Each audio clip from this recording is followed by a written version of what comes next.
इंदिरा एकादशी संपूर्ण कथा। राजन, पूर्व काल की बात है।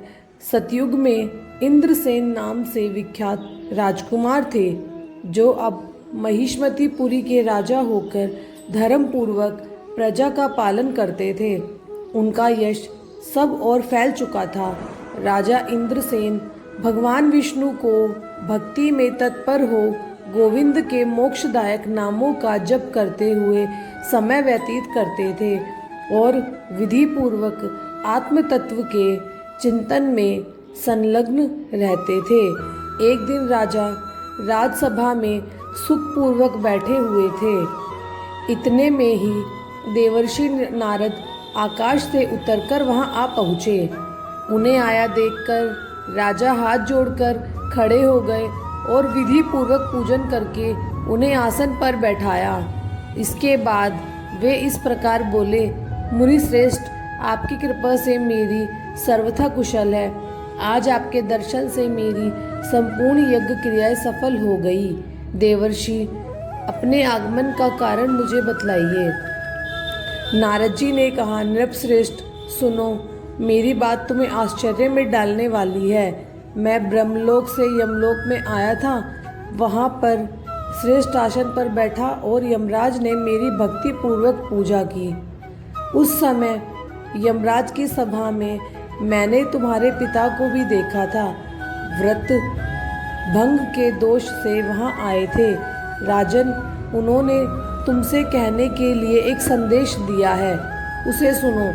उन्होंने कहा है, बेटा, मुझसे इंदिरा के व्रत का पुण्य देकर स्वर्ग में भेजो।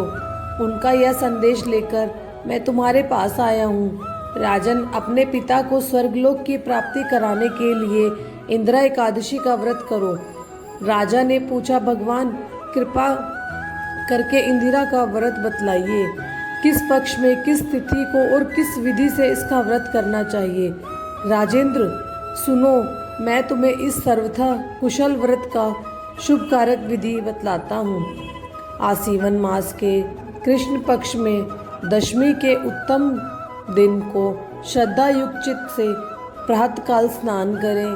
फिर मध्य काल में स्नान कर एकाग्रचित्त हो एक समय भोजन करें तथा रात्रि में भूमि पर सोएं।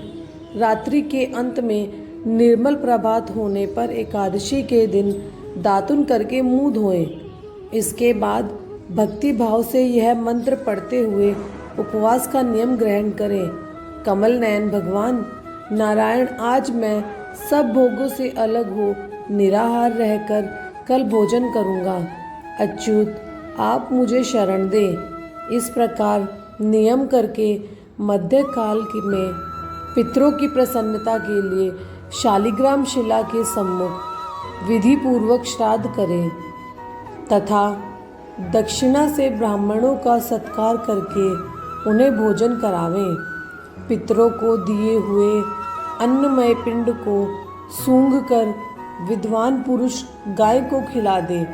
फिर धूप और गंध आदि से भगवान हविकेशवा का पूजन करके रात्रि में उनके समीप जागरण करें। तत्पश्चात सवेरा होने पर द्वादशी के दिन पुनः भक्ति पूर्वक श्री हरि की पूजा करें। इसके बाद ब्राह्मणों को भोजन कराकर भाई, बंधु, नाती और पुत्र आदि के साथ स्वयं मौन होकर भोजन करें। राजन, इस विधि से आलस्य रहित होकर तुम इंदिरा एकादशी का व्रत करो। इससे तुम्हारे पितृ भगवान विष्णु के बैकुंठ धाम में चले जाएंगे। भगवान श्री कृष्ण कहते हैं, राजन, राजा इंद्रसेन से ऐसा कहकर देवर्षि नारद अंतर्ध्यान हो गए। राजा ने उनकी बताई हुई विधि से अंतःपुर की रानियों, पुत्रों और भृत्यों सहित उस उत्तम व्रत का अनुष्ठान किया।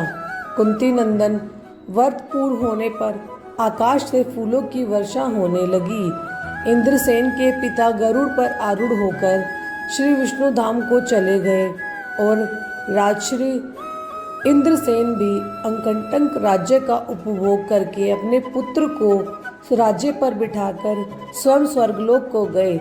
इस प्रकार मैंने तुम्हारे सामने इंदिरा व्रत के महात्म्य का वर्णन किया है।